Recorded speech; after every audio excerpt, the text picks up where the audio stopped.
jump straight in and take us there. Yeah, what a nightmare Oh, that'd but it'd be. be embarrassing more than anything, right? Embarrassing more than anything. So I'm just gonna, I'll introduce you in, mate, and we'll go from there.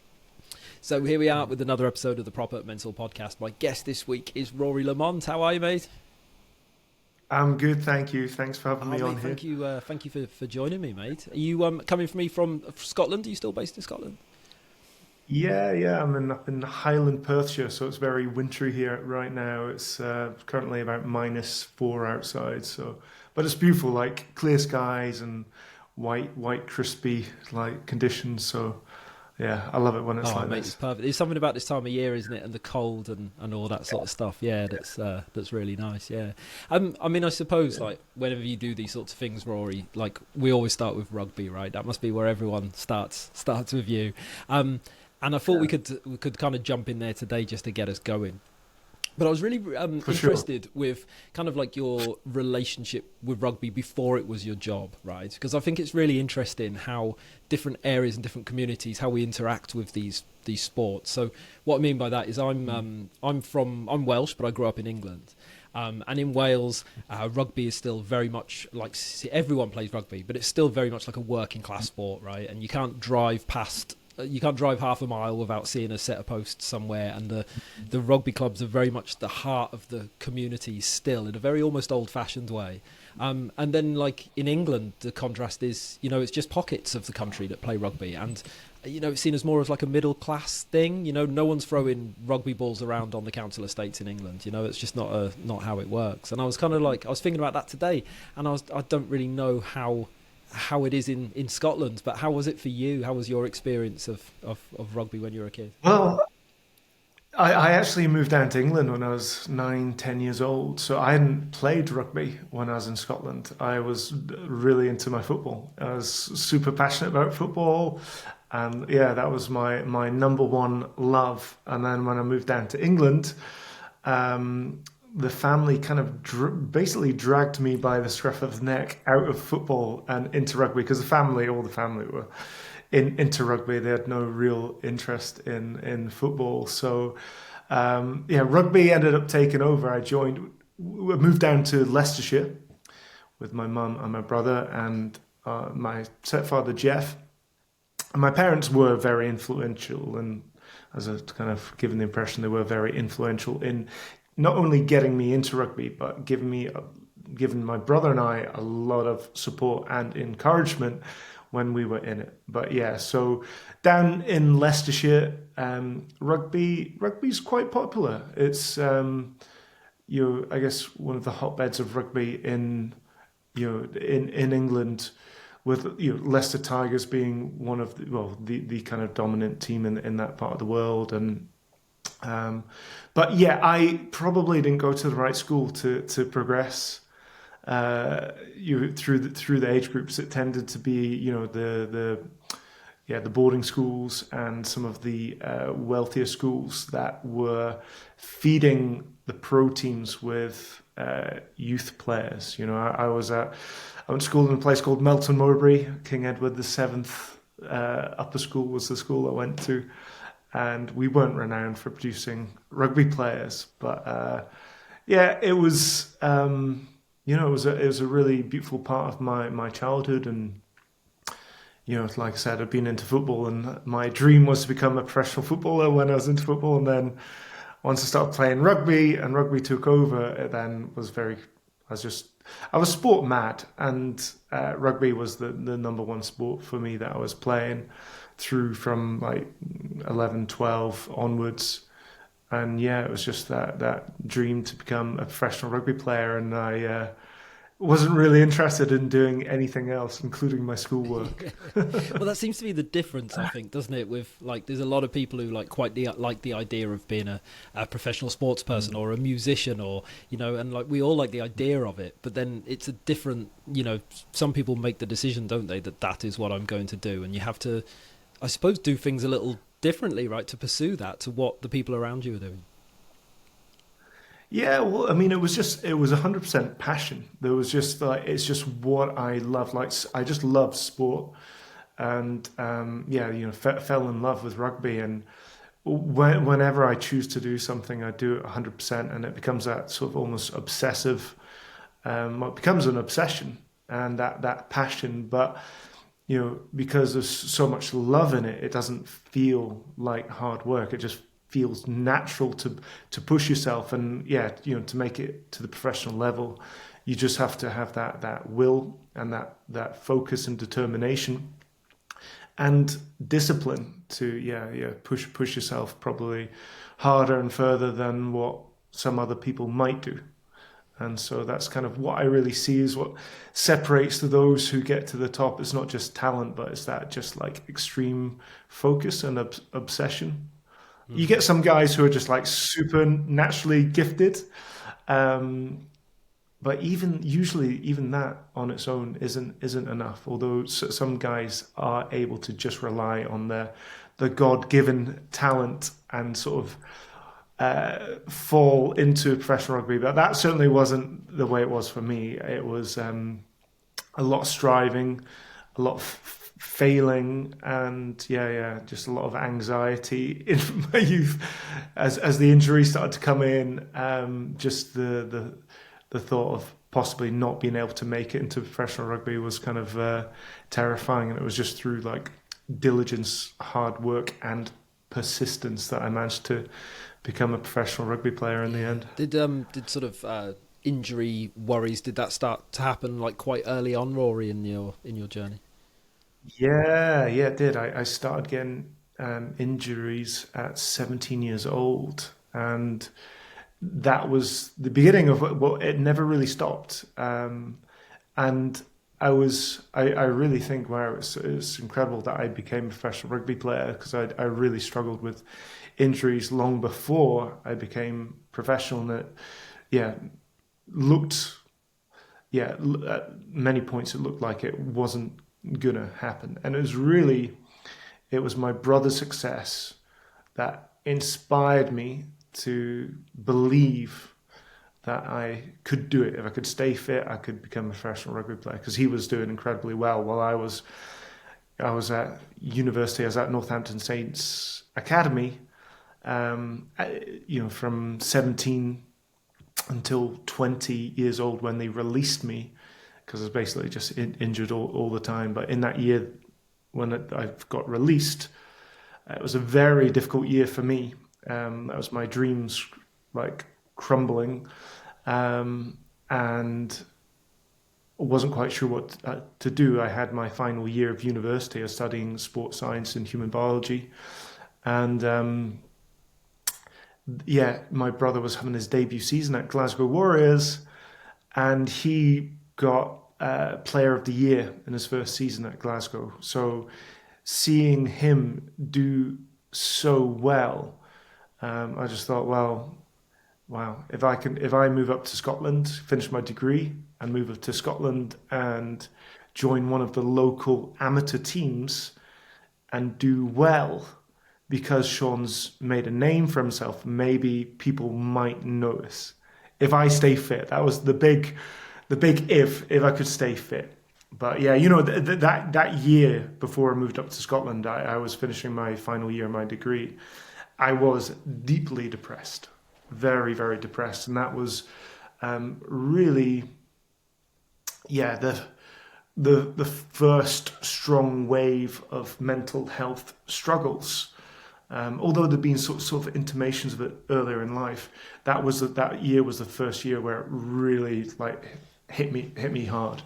And at the time, I didn't realize how depressed I was, but when I look back, it's so clear and obvious that I was depressed. That's a really interesting point, right? Sometimes we're in the midst of these things, we almost like normalize it to ourselves, almost, or and it's only looking back with hindsight, having been through it, you look back and you go, crikey, like I was really unwell then. I often see photos of myself from a few years ago, and I can see it in me. And but at the time, I couldn't see it in me at all. But you can look at these photos and look around the eyes and think, oh, you were in it then, mate. And it's a strange thing, isn't it?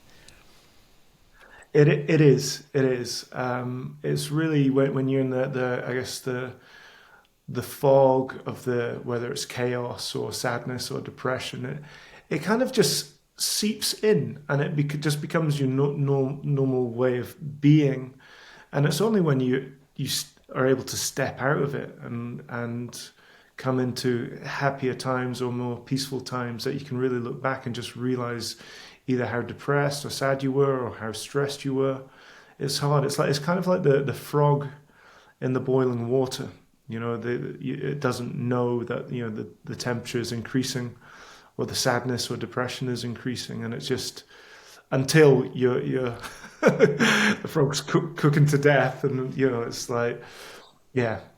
Sooner or later, if we get a chance to come out of it, it becomes clear how difficult a time it was for us. I think there's that, like, humans are, like, we're so resilient, right? And resilience means different things depending on the context. But sometimes when it comes to like suffering, particularly when we don't know that we're suffering, we can like keep putting ourselves through these things over and over again, repeating these cycles and going through over again. And it's like, it's amazing, when I suppose when I think about my own story, I was unwell for a long time, and until everything broke. And in the build up to it, I was like, how did I hang on for so long? It's amazing how we can keep just putting ourselves through this, through these cycles of and repeating the same stuff.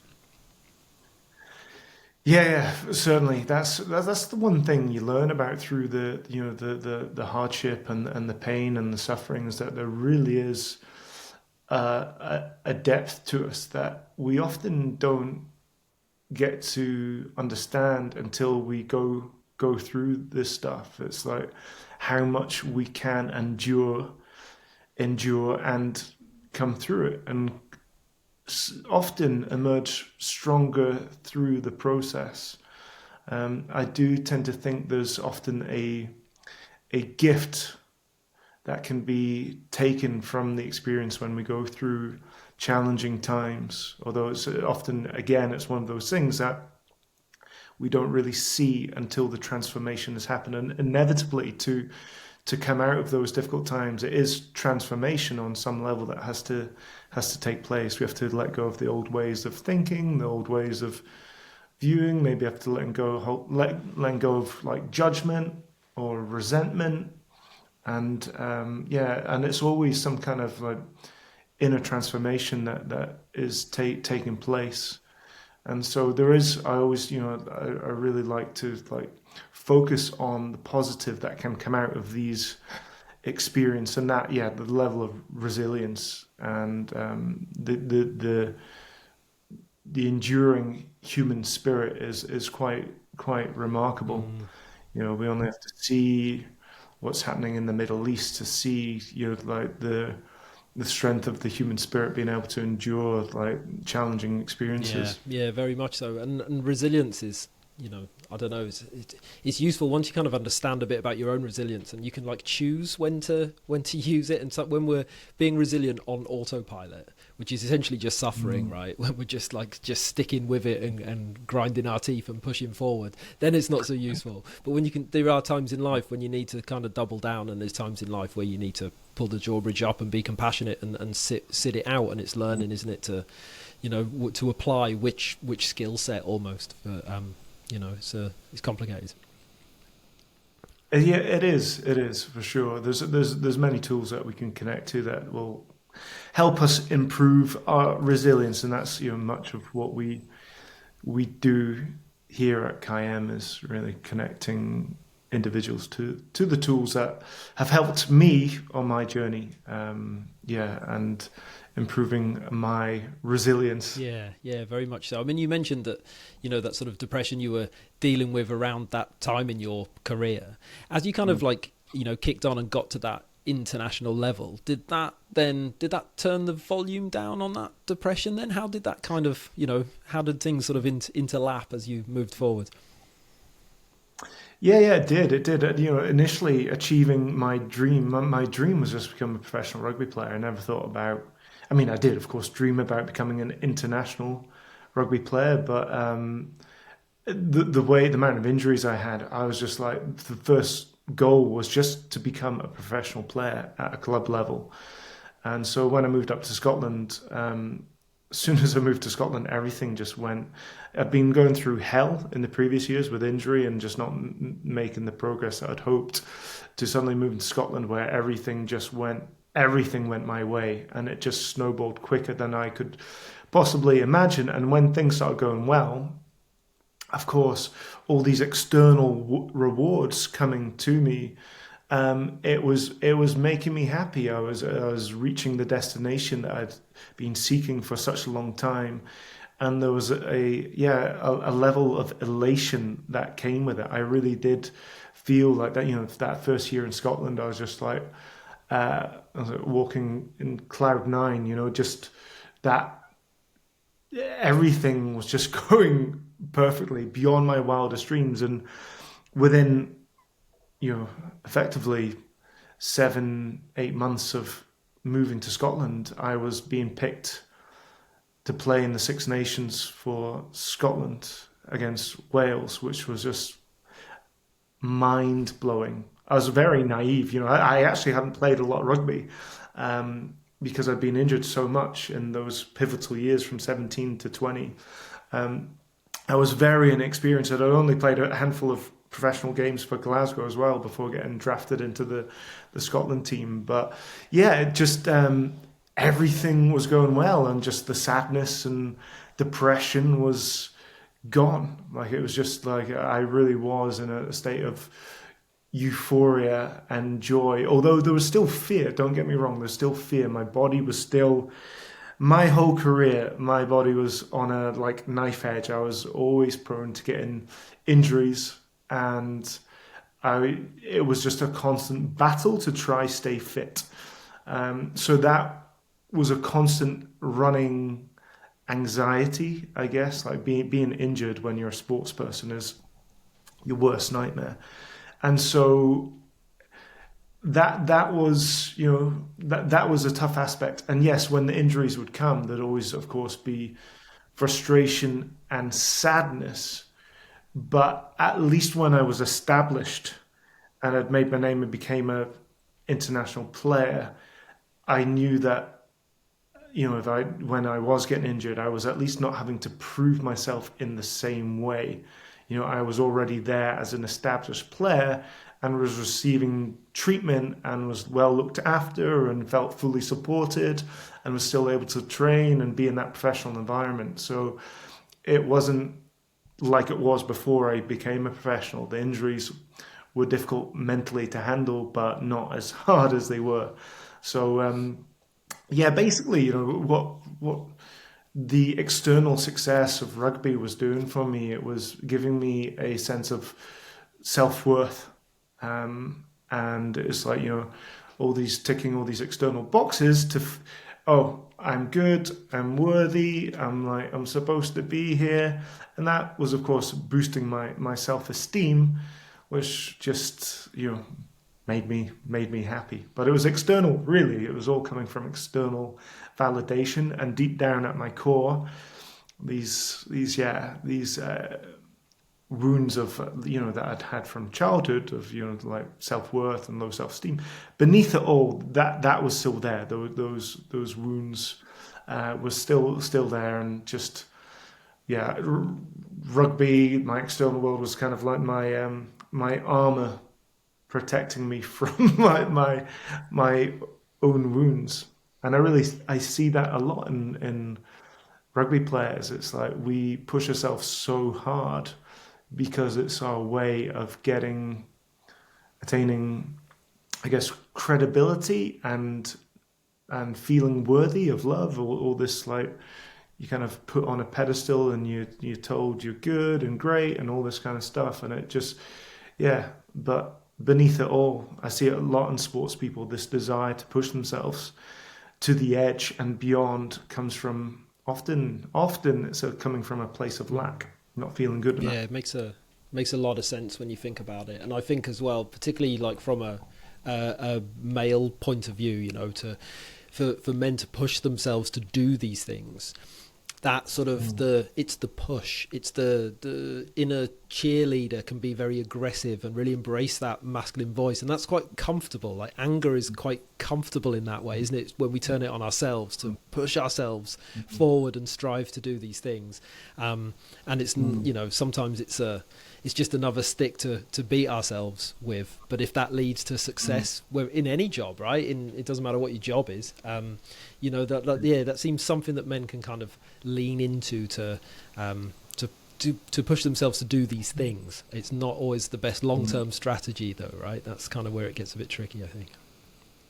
Yeah, for sure. And it was always just one bad game, and the the depression, or the self judgment or self hatred, that negative self talk would definitely come to the forefront again. So it was literally, and it really was. Being a professional rugby player, it's like you're judged on each game, and if you have a bad game, it's obviously in the headlines, or it's you're getting it from all angles. People in the street telling you played shit. Your coaches tell you played shit. You tell yourself you played shit, and then you might not get selected. And if you're not getting selected, then you can become miserable again, or you lose your place in the team, or you're not in the Scotland squad. All this stuff, you can become, you can really come into that depression. But for the large part, whenever I was fit, I was getting selected, up until nearer the end of my career, where I started to face the adversity of falling out of favour.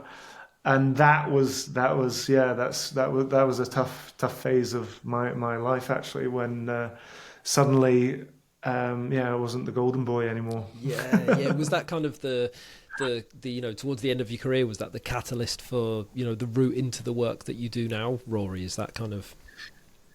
Well, I mean, at the end of my career, it was, I guess, what was happening was the combination of all the injuries, all the surgeries. I had a lot of surgeries. I think to date it's like 22 or 23 surgeries I've had.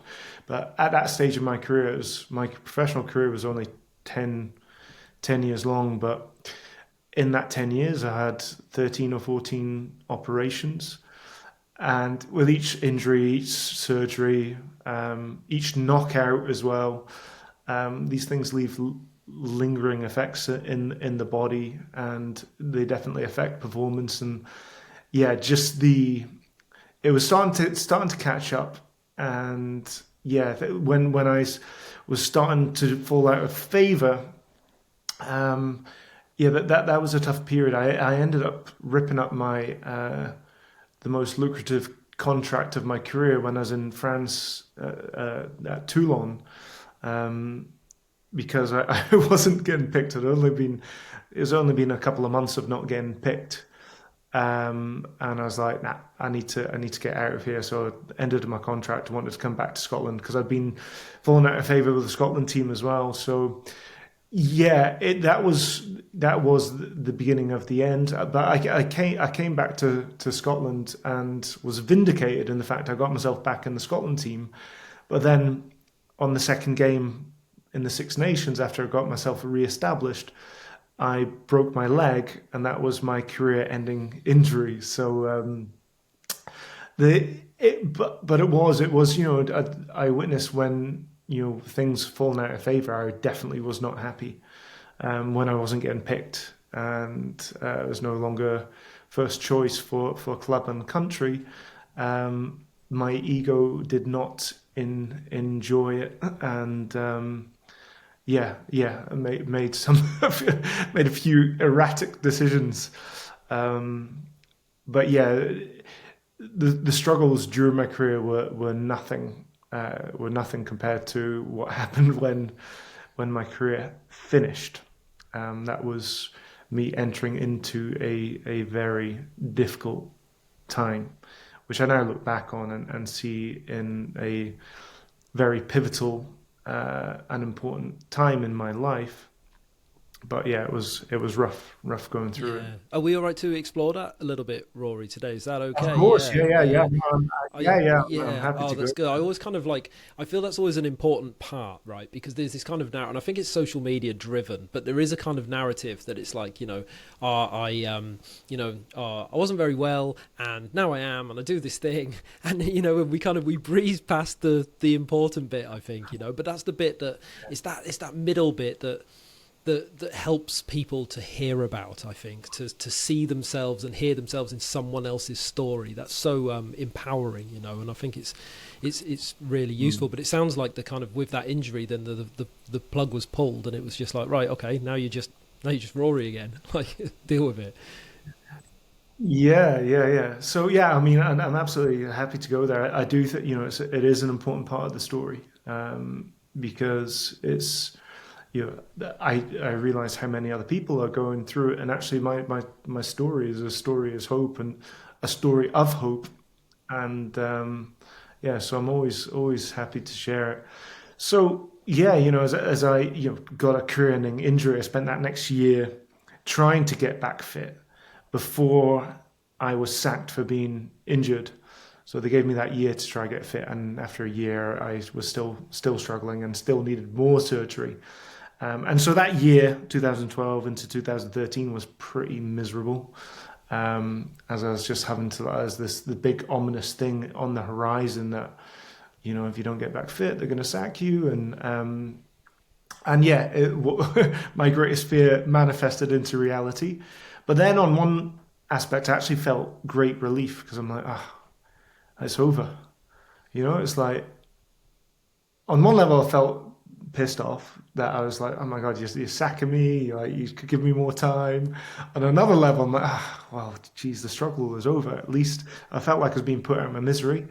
And I'm like, well, I'm actually ready to stop because of all the surgeries, all the head injuries, just the stress of rugby physically, mentally. I was really kind of ready to step out of it, to be honest.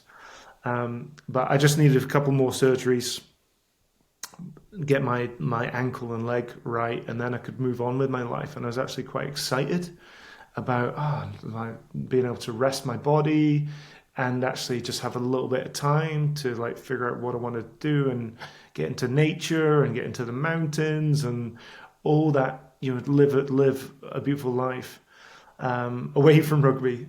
But that wasn't how my plan in my mind didn't. That's not how it materialized.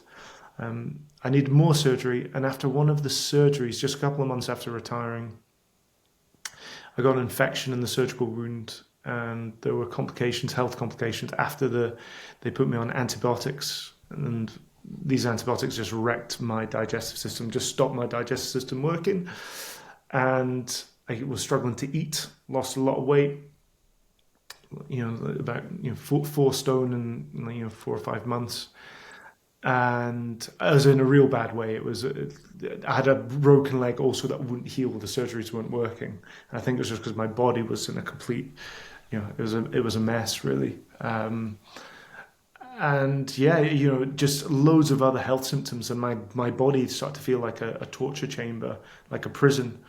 Um, and my mental health deteriorated. There's also, like when you any sportsman when they retire from sport, they go through it's a struggle because we have this egoic identity to, in my case, Rory, the rugby player, and so there's that egoic death that sports people have to go through, but the health complications on top of that were just like that was the health complications seemed to like totally outweigh any issues of losing my career and the identity. But the whole, all put together, it was like the perfect storm to just destroy my mental health, and my mental health just imploded. Just the physical symptoms in my body were enough to like just pull me into depression. But I was mourning the loss of my career. I was mourning the loss of my health. I couldn't see a path forward. I was just like, I was housebound, sofa bound. My medical support was withdrawn. I was now on like 8 month waiting times to see my surgeon because I still needed more surgery. Um, and all I could do was just sit on the sofa ruminating about where I went wrong and how did I get here, and holding a lot of judgment for myself as well. Like you've fucked up. You fucked this. A year or so ago you were riding high, and now you are. You're in the gutter. Lost everything, and you really are. When you finish playing professional rugby, you're ejected out the rugby bubble. Um, and my situation was had um, another layer to it because I'd actually spoken out about rugby's problem with concussions when I just after retiring, and it caused a media storm. And my ex-employers were threatening to sue me if I didn't shut up. Um, so there was just it was really, yeah, it really was a very turbulent time, and I was rendered, I was incapacitated really, and I couldn't move forward with my life, and it was just me and my mind, and a lot of negativity was coming through, a lot of self-judgment, a lot of anger, a lot of resentment, um, and yeah, just fears that had been with me all through my life, like emotions, but that had been simmering below the surface all through my life were starting to come up to the surface now and be felt, but they were almost overwhelming.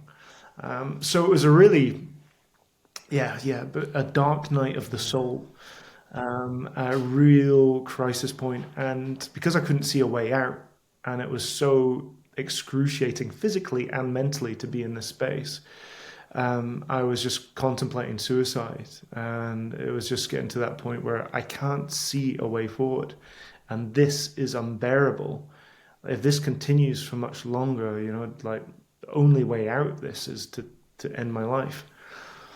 And so that was a very dark period, and it was really, I guess, a form of a psychological death taking place, with who I thought I was, and yeah, it was a very difficult process, and of course, as many men do, I was doing it all alone and in silence, scared to ask for help, not wanting to reveal my vulnerability, and so yeah, it was a tricky, very tricky Yeah. Oh, time. mate. And do you know what really like came out from me, like when you were saying that, is that like so much of it is kind of relatable. I often think that we all end up in these places. Like how we get there is so different, but what we experience when we're in them is so the same. There's a real humanness in the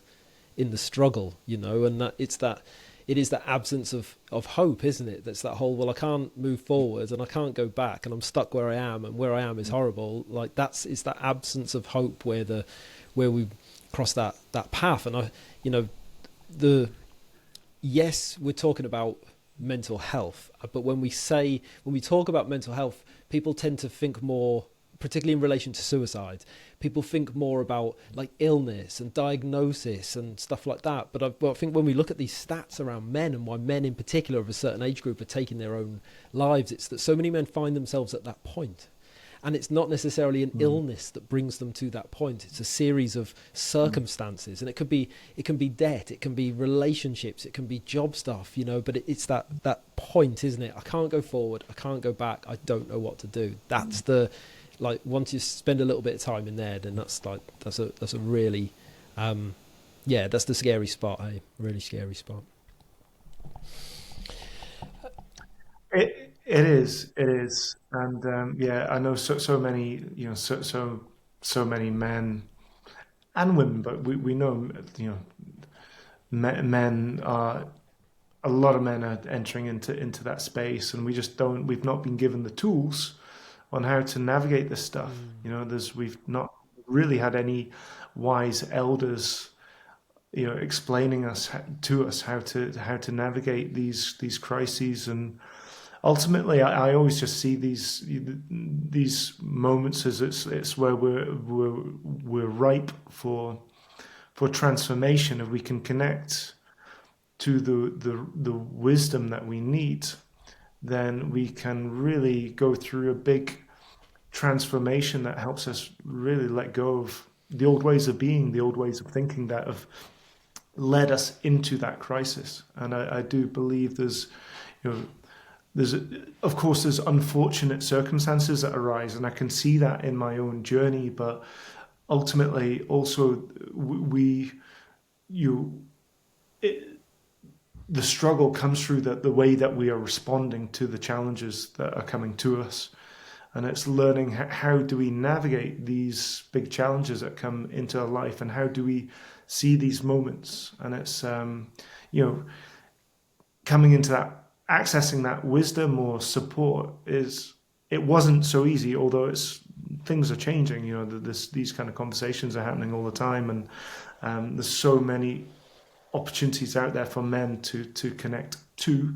And I definitely feel there's been a huge shift in the culture. I just look over the last 10 years since I went through my own crisis. I just think that the change in the culture and the attitudes and the consciousness has been profound. Still a long way to go, but we're in a really beautiful time. Although there's a lot of chaos happening in the world, there's a lot of, I guess, evolution of awareness and understanding around mental and spiritual health. Yeah, it seems like there's like two things going on at once. There's the individual crisis that we're talking about and how that leads to change, and then there's the wider world, all right, the systemic crisis. The world is in its own crisis, but within that things come out of that, don't they, and come to the fore. And I believe in anything really that the in the community's ability to heal itself and to look after one another. I think that's how we change the world. We do it ourselves. We can't wait for anyone else to do it, right? Like we got to get together and we've got to crack on. That's how I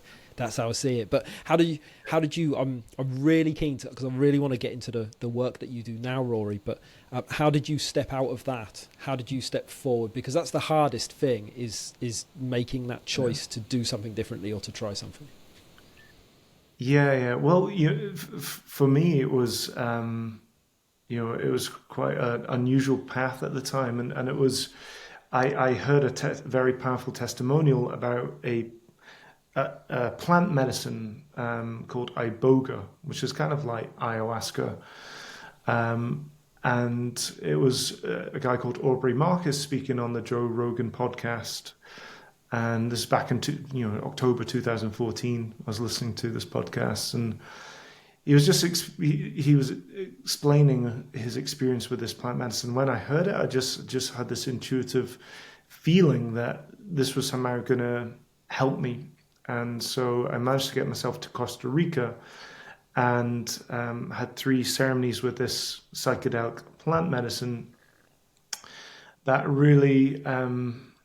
To summarize it, I went through a huge transformation, and I guess it was like a death and rebirth experience where basically, in the process, I got a bit of a life review and got to see from a new perspective my life, and saw that how a lot of the things I'd been doing in my life were self-destructive, but also how actually these self-destructive behaviors were rooted in the low self-esteem that I had, which was rooted in the wounds and struggles that I'd gone through in childhood, particularly with my father, wounds of rejection and abandonment that kind of programmed me into like low self-worth and low self-esteem. And I could understand how a lot of the thought patterns that were haunting me kind of all through my life, feelings of unworthiness and the behaviors that were emanating from that feeling, had contributed a lot to my own suffering. But one of the main things that was really transformational was just I was in a retreat space with people that were showing love and care, and giving me support, and this is my first experience of what we would call like community healing, feeling supported and loved and seen and understood by other people. So that experience was, it was, I guess, the trigger for my recovery. It didn't fix everything. It wasn't like, oh, I'm healed, my life is perfect. It was still, everything was still a mess. But my viewpoint, my perspective of who I am and my path had been lifted out of the gutter into a higher position. And from this elevated position, there was compassion and understanding for myself and for others. And I could now, hope had returned, and I could see a path forward. And so that was the beginning. And I actually ended up, over the next few years, doing a lot of my own work through meditation and breath work, and healing through, like trying to heal my physical body, but trying to heal my spirit and my mind at the same time, like connecting to the different dietary protocols. But I was also going to retreats, and I actually spent time with the indigenous in South America, in Peru and Colombia, connecting to their wisdom, their medicines, their plant medicines, and the wisdom. The indigenous, they have a very different view of who we are, and they have a different view of our relationship to nature, and connecting to their cosmology and their understanding of life was a big part of my healing journey. But again, it was being in these spaces was being immersed in community where you are receiving love and support and healing coming through that community process. So that was a big part of my path. And I guess it's an unusual path, although plant medicines, more and more people are turning to them. They're not a magic bullet, that's for sure. But what they can do, certainly in my path, what they did for me was just unlock aspects of my psyche, or like help me let go of some false limiting beliefs about who I am. And through those psychological changes taking place, I was able to start cultivating more peace into my life. And so, yeah, a lot of it was during this time I'd been, on my own, really, in between these pivotal experiences, working with the indigenous. There was a lot of periods of loneliness and isolation. I'd been gone through a divorce. It was just, I was living on my own in a new place. I'd moved up to Scotland from England and living in a little village up here called Dunkeld. Didn't know anyone, didn't see anyone.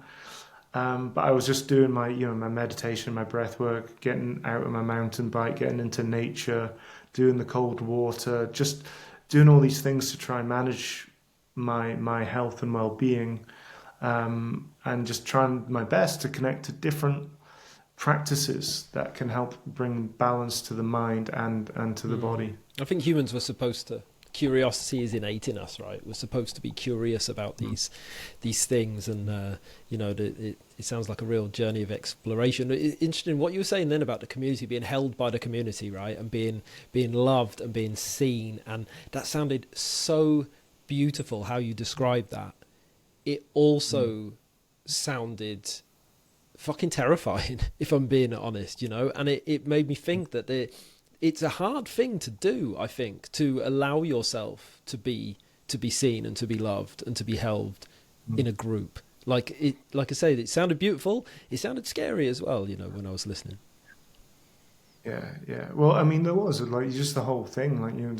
For me, it was you venturing off into foreign lands, and it really was the archetypical hero's journey. I'm a big fan of Joseph Campbell's hero's journey, the mythologist Joseph Campbell, who did a lot of work and looking at all the great myths all through humanity. And it's just, in his words, it's just one story being retold in many different ways. And it's this hero's journey where we get the call to call to adventure, and it's basically the call to journey into spaces unknown, unfamiliar territory, and maybe going into the darkest part of the forest. And it was just an intimidating process. But and in that dark forest, it's we confront the dragon, or the dragons, and it's like that's to represent our fear, and we slay the dragon, and through slaying the dragon, we get access to the treasure, and we whatever it is, gold or whatever wisdom, the golden wisdom that we might receive, and we bring that treasure back home, and we share it with the community. And yeah, in that process, the hero's journey, you think about Frodo and Lord of the Rings and all the great hero's journeys, there's confronting the darkness and confronting the pain, or going into unknown spaces, marching headlong into the fear, and really watching the fear dissolve, and that's the slaying of the dragon. And so it's not easy. Like, healing is not an easy thing to do. If it was easy, we'd all be healed. But we have to be willing, first of all, to sit with the discomfort, to look into our fears. And I really think that's what, when we're in the crisis, it's like we are confronting our greatest fears. And that through facing them, we realize that, the fears are just an illusion. It's just, all up here in our mind. And there's something liberating about marching towards and through our fears and watching them dissolve. And that this is where the strength comes through, that we are able to birth a new version of ourselves with less fear, more joy, and more peace. But yeah, it's a terrifying process. You're confronting our fears, our greatest fears, stepping into the unknown. But it's that courage. It's that courage that saves us in the end. And so we have to be willing to, and that can be just going into a community space or with friends or someone, and expressing your pain, your struggles. See that all the time with the work that we do now. Is for a lot of people, the greatest edge is simply expressing the pain or fear or trauma that they've been through or are facing. And so it's not easy. It's not easy. Like, I've got the most, the greatest of respect and admiration for every man and woman that is willing to move through the discomfort and confront the pain in order to experience healing. I think it's, the most important thing that we can ever do for ourselves and the world.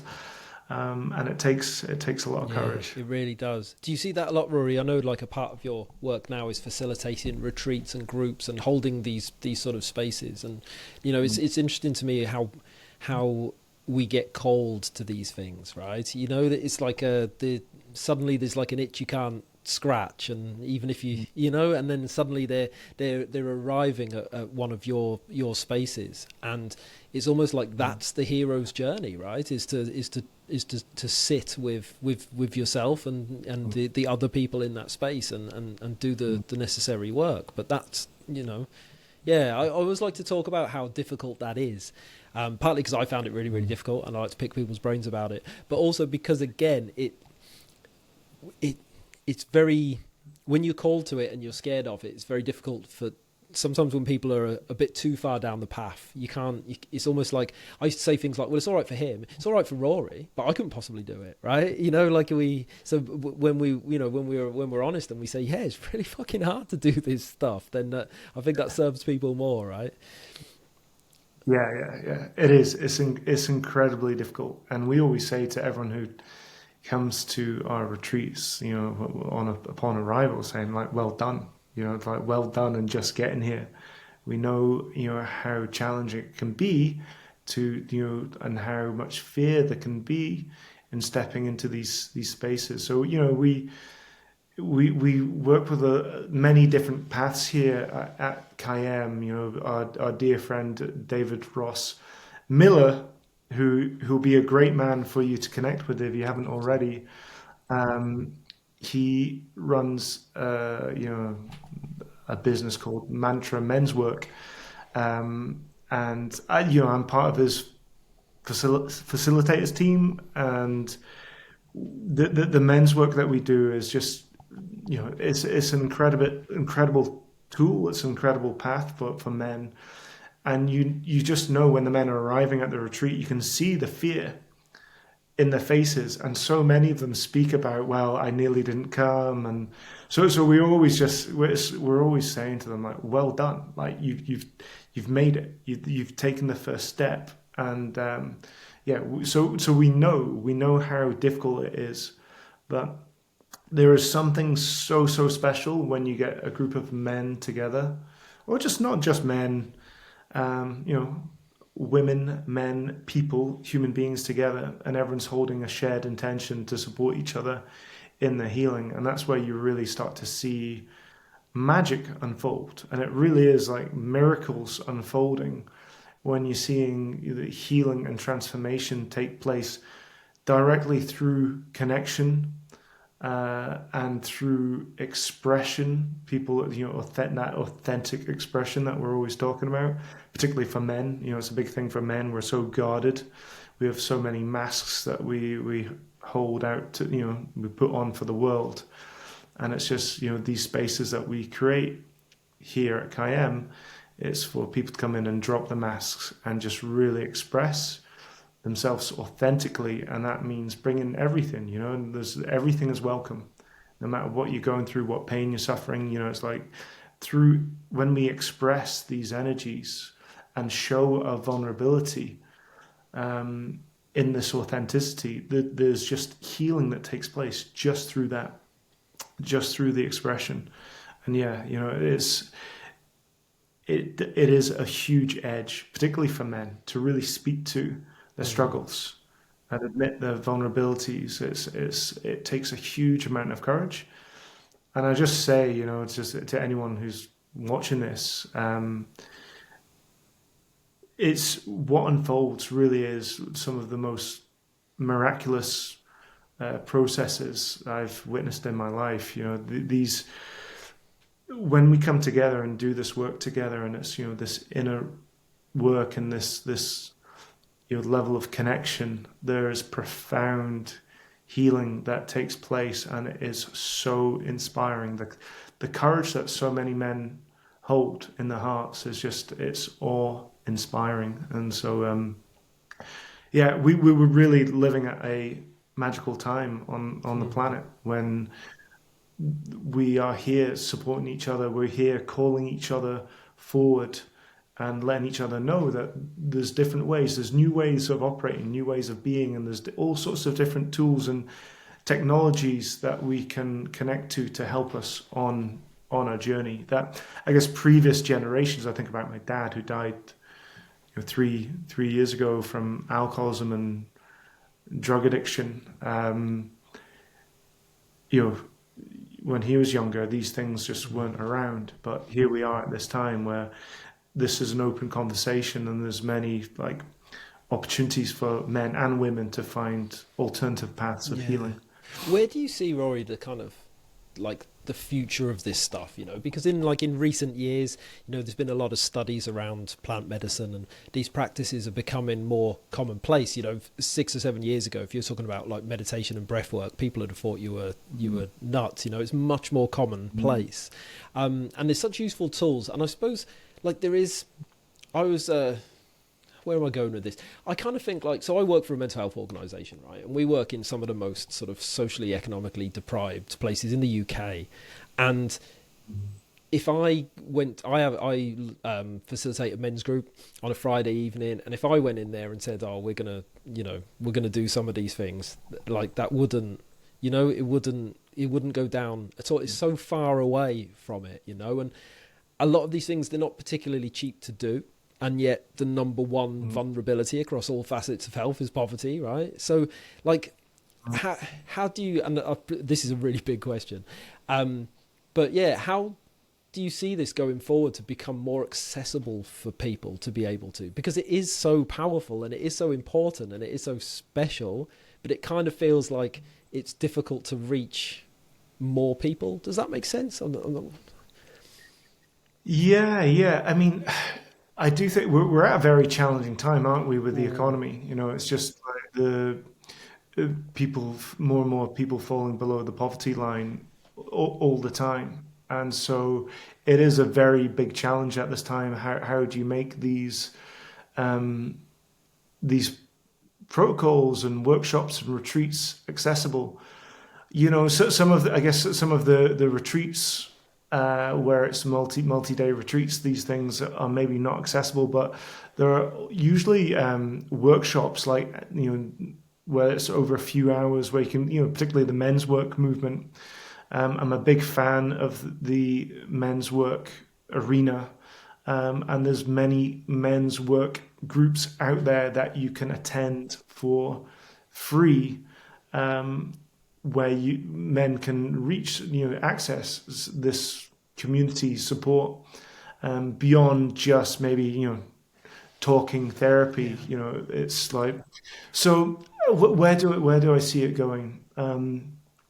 I think we're at the very beginning, and while maybe it's a little bit fringe at this time, the speed, the growth that I see, I think in the next 10 years, if we think how much change and transformation has happened in the last 10 years, I actually feel like the speed of change is increasing. And I think it will almost be unrecognizable in 10 years where we're at. And I do feel that these retreats and these opportunities will continue to expand and become more and more available to people who maybe aren't in a financial position to access it now. That the greater number of people that are running these retreats probably means it's going to inevitably be opportunities for more free access to these experiences.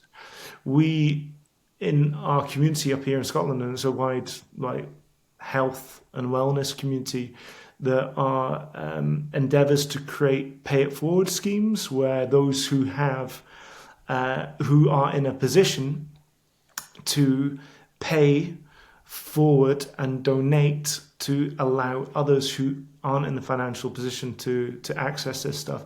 This is happening, and David Ross Miller with Mantra Men's Work, he has that scheme running. So there are scholarships to get into his programs, and so I just see there will be more and more of this as the level of compassion that I see within humanity growing, and I really do. I think we're all becoming a lot more compassionate to each other and wanting to help each other, and so I'm really optimistic.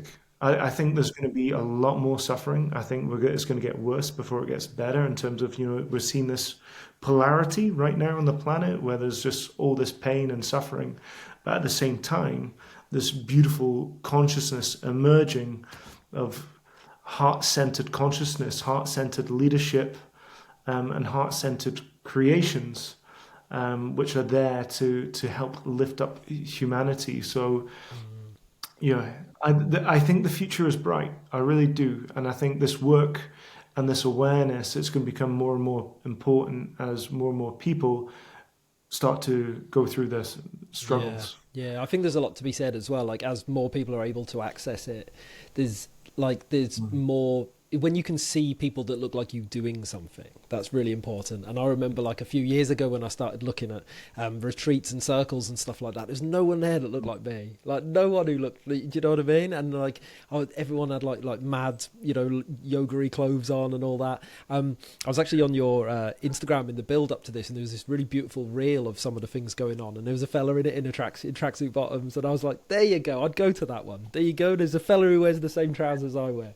and I think that's really important though, right? Like it's a special thing. People see themselves in it and they think, this is for everyone. I will be safe there. I will be safe to come and to have a go. It's a special thing, special thing. Yeah, yeah. No, I do see. There's definitely sometimes. I guess it's can be part of that, like the egoic identity to dressing in a certain way once you're on the spiritual or conscious path, whatever that means. But yeah, the most important work. This is really for everyone, and we have people from all walks, all backgrounds, coming to us. And yeah, there's definitely no dress codes for any of the stuff that we do. And I'm always like, I'm just like usually in my, my outdoor gear, my Arc'teryx, or like, like my Patagonia like t-shirt or Yeah, something, yeah. it's, or like even my Adidas shorts, yeah, keep it Yeah, that's grounded. it, mate. That's it. I'm going to let you go. I'm really conscious of your time here, Rory, but I wanted to ask about the name as well. It's a really unusual. How do you pronounce it? Is it CAIM is how you say? Yeah, where Cayenne, does that come from, Cayenne. mate? Yeah, it is Scots Gaelic for Kayem is like it's Celtic prayer, and it's to create a sanctuary of light on a circle of protection, a sanctuary of light during dark Wow. times. So yeah, I'd been for a good couple of years while we're creating this space. I was like, I need to find a name. I wanted it to be Scottish. I wanted to like to really connect to the ancient ways of this land. I was really hoping for some kind of like Gaelic name to come through. But yeah, the universe delivered. My friend sent through a message on Instagram, and it was just the word Kayem and its meaning. And I'm like, that is it. That is the. I just knew straight away. This was. I wanted something to really encapsulate what we do. Like I really see the space as a sanctuary. Like I want it to be a lighthouse, a place for others who are going through crisis, and struggling, or just want to try a new way of operating. I want Kayem to be a safe space for others to find that sanctuary, so that and where we can share the wisdom and tools that allow them to move forward in a new way and cultivate a life of joy and peace and purpose and meaning. So that's Kayem. It's Scots Yeah, it's Gaelic. beautiful, man. I knew there'd be a nice story behind that. But yeah, a new way of operating that really jumped out to me then, and that's feeling more and more essential in modern times. Like how we're doing things and what we've been doing. It ain't working. It ain't serving us. But yeah, it's a special thing. That's the truth. I really do. I am an optimist, and yes, there's a lot of suffering and a lot of struggle. But just I see the suffering I went through as a birthing process. It's a death and a rebirth when we're in that crisis. It's like life is asking us to let go of the old ways of thinking and the old ways of being. And that's not easy. It's not easy to change. But sometimes our hand gets forced and we have no choice. If we want to move forward and be able to enjoy life, we have to let go of the old self, the old identity, the old way of being. And well, when you look at the amount of crisis and suffering that is out there, I just see humanity is ripe for awakening, for birthing a new way. So it's just individually and collectively, what we have been doing is unsustainable. And we're at this magical time on the planet where we're having to confront that, and it hurts, it's Yeah, painful, but through this, I really see positive change, and it's about getting this message out. There's like we need to do this together. Like healing is a community process. That's always the biggest take from my message, the biggest take from my journey and my message is that healing is a community process. We cannot do it on our own, and we need each other. And the greatest medicine out there of everything is the medicine that we hold for each other. It's the love that we hold for each other and in supporting each other. And we just have to let go of judgment and come into compassion and realize that we are not alone in our struggles. Life is difficult. And it's like there's not a human being on the planet who hasn't gone through some kind of hardship or suffering or who is going through it now. And it's like we are unified in the struggle. And we just need to realize that. And through that awareness, we just need to start cultivating more compassion and more kindness and more patience for each other and ultimately more yeah, love. man. Even talking about compassion and love makes you feel really nice. Do you know what I mean? Even talking about it in conversation, and I love seeing like when people get to that point of mental health, rather than labeling it.